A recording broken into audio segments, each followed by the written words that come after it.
In this video, we'll talk about importance of natural languages and how becoming good at communicating can make us much better programmers.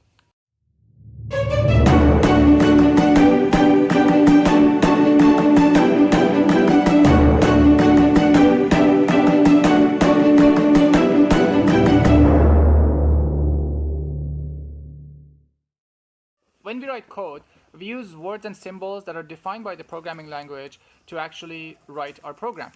Those symbols and words that are reserved in the programming language, they're very limited. For example, in Java, we only have 57 words that we can use. In English language, for example, we have hundreds of thousands of words that are defined. That is interesting because a programming language has very few words that actually is defined in it. So how do we express ourselves, or not?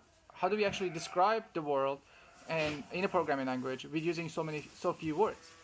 The answer is that as we're writing our programs, we're constantly creating new words, and we give them definition and we describe what they mean.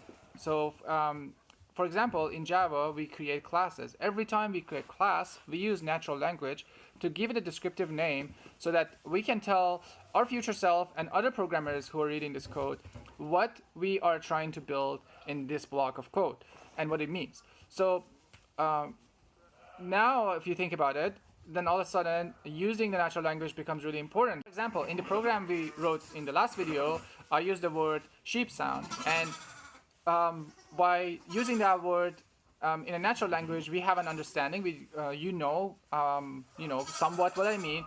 It doesn't really gives us a formal definition for Java programming language as what the program's supposed to do, obviously, but we're just creating that reference to point the next person who's reading the program in the right direction so that they can get a sense of what we're trying to achieve. Learning to communicate properly is a lifelong commitment. So start now, start early. Some of the things you can do if you're in the university, take a lot of courses that are in areas that are out of your comfort zone or in areas that are focused on communication. Maybe take some philosophy courses, arts, or anything that will help you try to express yourself, especially with new concepts and new areas that you're not familiar with. And that will help you to also be able to express your ideas in programming better. Of course, if you're just good at talking in English, that doesn't make you a very great programmer either. Doesn't matter how good you're at communicating, if you don't know the basics, you can't really collaborate with a programming or in a software development team very much. So it's important to learn the basics. I think of it like, if somebody is always watching soccer all their life and they never actually played soccer, it's very difficult for them if they ever step onto the field and actually start playing. Even they understand everything that has to happen and they know what they're supposed to do, but they can't do it because they don't know the basic maneuvers. They don't know the very simple moves that they're supposed to do to get the job done. So they're going to feel really bad, even though they spend maybe decades actually watching soccer on TV or something.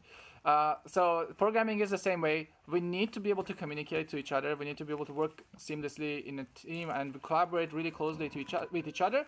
But we need to know the basic moves. We need to know the basic syntax. Okay, so try to modify the last program we wrote, the sheep sound, and then make it so it prints 10 times. Maybe change it so that it makes different sounds, different lengths. And then the program exits as usual, right? But instead of just printing one time, it will print many times.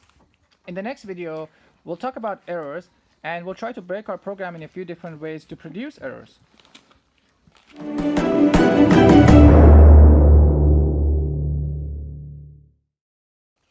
Of course, if you're just good at